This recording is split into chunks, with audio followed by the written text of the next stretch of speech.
This is Kal Kat, the Kal Katster, and this is a review of Godzilla Minus One. No, I'm late to the party, having that came out a couple weeks ago, but it finally came out here. But yeah, on vacation. So we have the Godzilla Minus One. We have it's about the guy that directed the Space Battleship Yamato live action movie in 2010.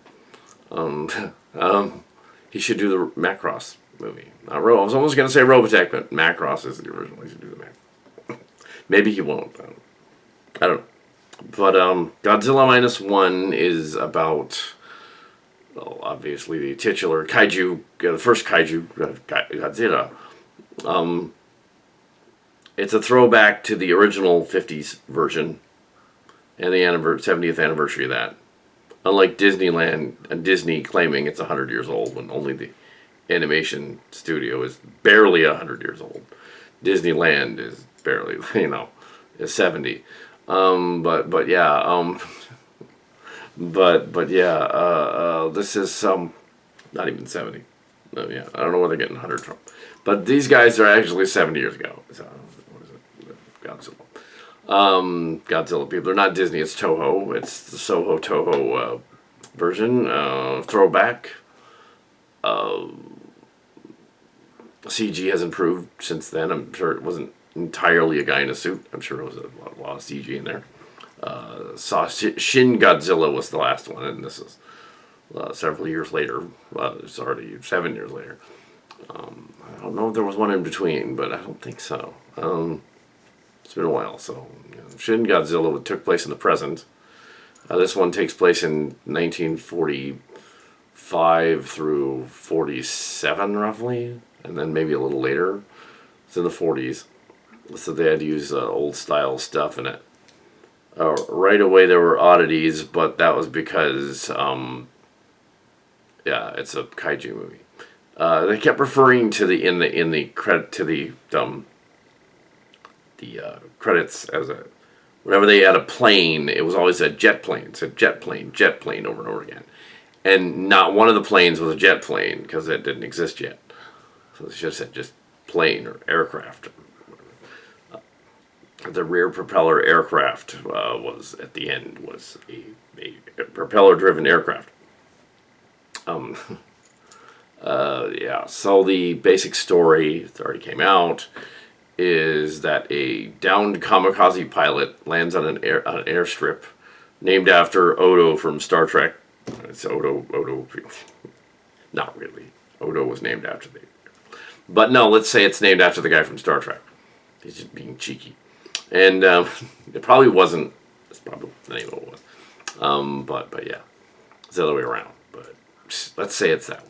And Godzilla attacks the island early on. We get to see that, and he brutally beats up the technicians and people on the island, and steps on one of them, a la the Megatron character from Trends Tech, or a Godzilla stepping on people. At that too. Well, that's what I was ripping. So I was ripping off other Godzilla movies, stepping on people. Anyway, so yeah, there was a lot of influences by Godzilla. Even in Transformers, Trypticon is basically Mechagodzilla, basically. Jim Buffkin's fan of Godzilla. He wasn't there, of course.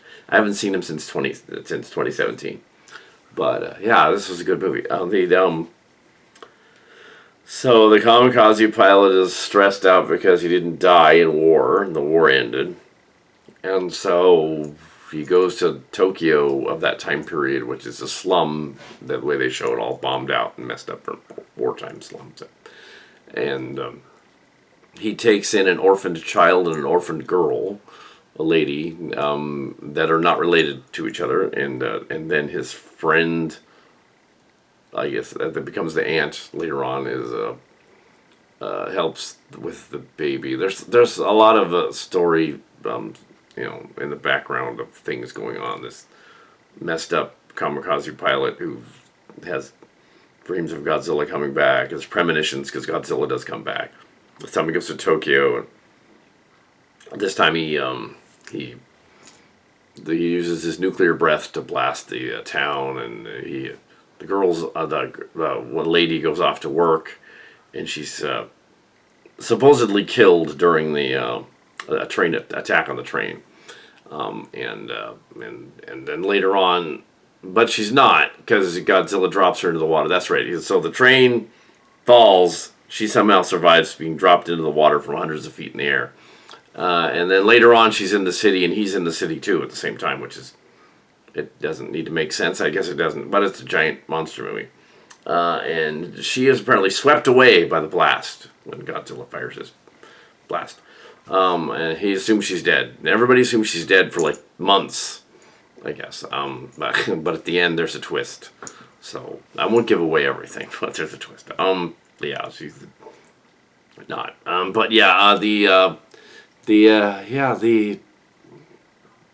it's not one of the later 80s, 70s, and 80s fun ones. It's a throwback to the G1 first Godzilla stuff. So it's not funny.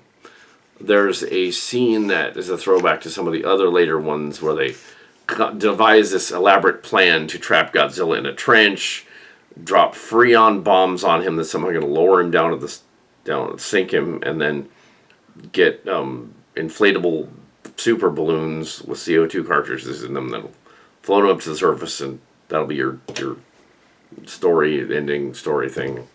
There's a reluctant hero guy. There's a mechanic guy that he has to rebuild their jet plane, which isn't a jet plane, and have the jet plane fly into the monster's mouth and blow him up, which is similar to some of the other stories done something like that. But yeah, there's a minesweeper earlier on. He's a minesweeper. The kamikaze guy goes on a minesweeper. And he's a good shot with the mines from the mine boat. And it's a wooden boat, and the mines are metallic, and somehow they're not proximity mines, they're metallic. That kind instead. Why would they be proximity? Oh, well, it doesn't matter. Anyway, so, yeah. They kind of imply that the useless third-wheeled guy is going to eventually do something heroic, and he gets hold of the tugboat cavalry that helps pull the other ships, which probably wouldn't work either, but it's a giant monster movie with a giant, 300-foot, thing stomping through early Tokyo, so, yeah. Take it with a grain of salt. It's not going to make sense. There's, of course, the typical bureaucracy of people come together, kind of spoofing the last movie where it was a bureaucracy of the government people. Now it's just a bureaucracy of people that come together. And since this takes place, 60 years earlier, in the 40s, 70 years earlier, 40s and 50s, yeah, 70. It's 2023, 70 years earlier. Okay, but yeah, or even earlier than that, it's like 40 something.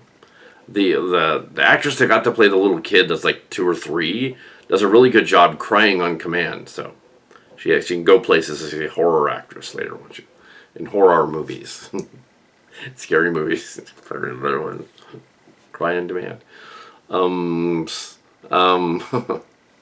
But yes, and they can also be the cast of Macross the movie. Why not? Sure, they're all Japanese. That's what it should be. If they ever do an Akira movie, it should be Japanese. And this Ghost in the Shell remake that we made here in the U.S., no. Don't do that. Don't make an Akira remake. Yeah, just don't do that. Yeah, so and when I did the after Oscar review of the Korean film of The Parasite, there was at least 1 or 2 complainers who complained that I didn't get it and wanted it was the best picture ever instead of just foreign film. No, it wasn't. But here, this is not only best foreign film. This is best picture of the year. It really is. It's really good. It's a Godzilla movie. It's an adventure movie, and we always go and we rate the And another movie that took place in the 40s was Oppenheimer, which is kind of the opposite of this, really. They don't want to show the bombs dropping. They just want to show them testing one at the end. They don't want to do all that. They spend an hour of extra exposition stuff in that movie. It's 3 hours in Oppenheimer. It didn't need to be. They could have cut out an hour of that movie and it still would have worked. And then it would have gotten the Oscar. But it's just real close. And this year with the writers and actors strike, they've had 6 months, 7 months where they were not doing anything. So the Oscars really shouldn't happen because they'd actually have to turn around and give something like Godzilla Minus One Best Picture. Because there's nothing else. What other drama that was any good other than Oppenheimer? And there isn't one. So, okay. The drama, but with a monster. So it's a sci-fi drama. Thriller. It's a thriller. Unless this is a thriller with elements of drama. Yeah, it's a thriller. So it's not just sci-fi fantasy. It's a thriller. Oppenheimer is not a thriller. Oppenheimer is a drama. Barbie is a comedy. So yes, yeah. So Godzilla Minus One is. I've been calling it Shin Godzilla. That was the other one. Godzilla. I think the minus one refers to the girl being thought of as dead. The mother, the pseudo mother, the girlfriend being thought of as dead. And minus one. Yeah. I think that's where that comes from. That'd be my guess. Yeah. And Godzilla, they reference the gorilla whale thing and the gorilla fish thing. That's what the name comes from. Originally it's gorilla whale, but then they Godzilla, and yeah, and yes, and having cables shooting out at them as tentacles, you see, because they love that in Japan. Gone to fan anime many times. Yes, they like that kind of stuff. They also like endangering the heroine, the actress, the actress, you know, blasting her, the hero lady, you know, the guy. They like damaged pilot guys that go on adventures. They like the unlucky hero, the kind of thing, you know. So sure, yeah. It lures the mechanic guy to his place by sending him like hate mail, basically, which is kind of funny. That I'm sure that was meant to be a little funny. And the hate mail lures him, and then he like hits him, and then he's like, "Well, no, I just wanted to lure you here to ask you to help fix my jet plane," which isn't really a jet plane. Yeah, so I can fly it into Godzilla's mouth, and oh well, it's got an ejection seat built in, by the way. But I'd mention that. So you go like G.I. Joe at the end. I don't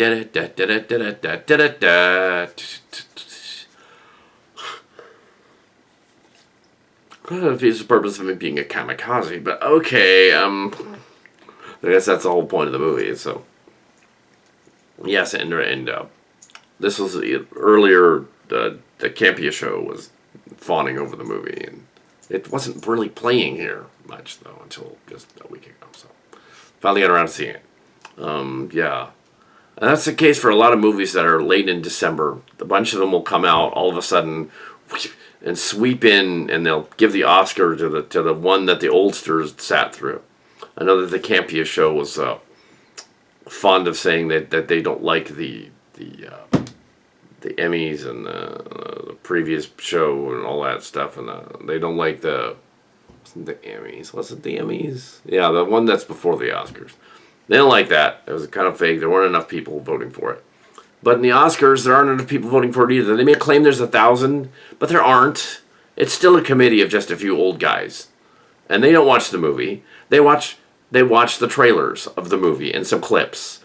And then they say this is Best Picture, which explains half the Best Pictures being crap over the past 30 years. But yeah.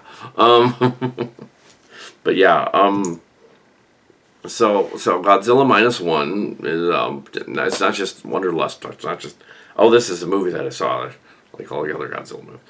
It's not just that. It's not just that I just saw it. It is Best Picture of the Year.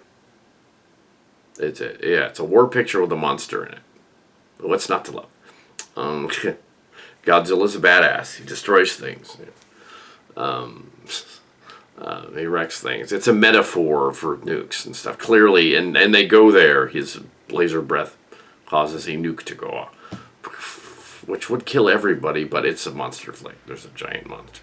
And they don't want to fat shame the Godzilla. But he's got the hips, he got back. He got the big, mostly back. Damn. And then, yeah, maybe it was a female Godzilla. Interesting. Godzilla. No Hansadameka. I didn't say that right. But no, that line was not in there. That was from a cheesy movie from one of Mark Card's friends years ago that rented it from Chinatown when Chinatown was going under downtown San Jose. It's now a bunch of hotels, and it's now what the convention center is. But there used to be a Chinatown. And Japantown. There used to be Japantown. Like pieces of it left. And it was this cheesy dragon princess flies in, like Rainbow Bright on a dragon. And this Darth Vader guy, it was a total rip-off of Darth Vader guy, comes in and he chains her up and he does something really gross to her. And then he says, like, he's basically saying, I have found you, my pretty, and you're mine. Ha ha. And he does something horrible. Yes, and then the clip ends. Yeah, thankfully. But yes. Don't know what that movie was called. Where that clip came from. Well, there was another Japanese movie this year that got some buzz as well.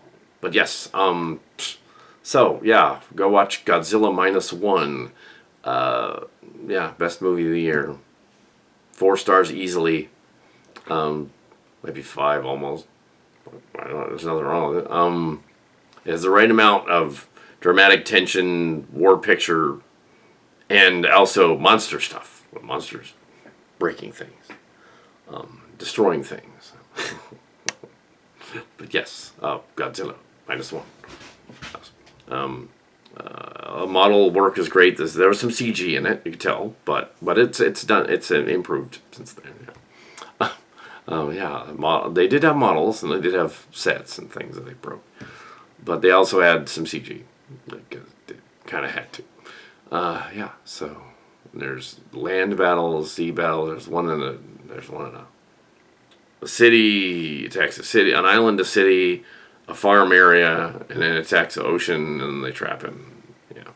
Anyway, yeah, Godzilla Minus One. Yeah. So there that is.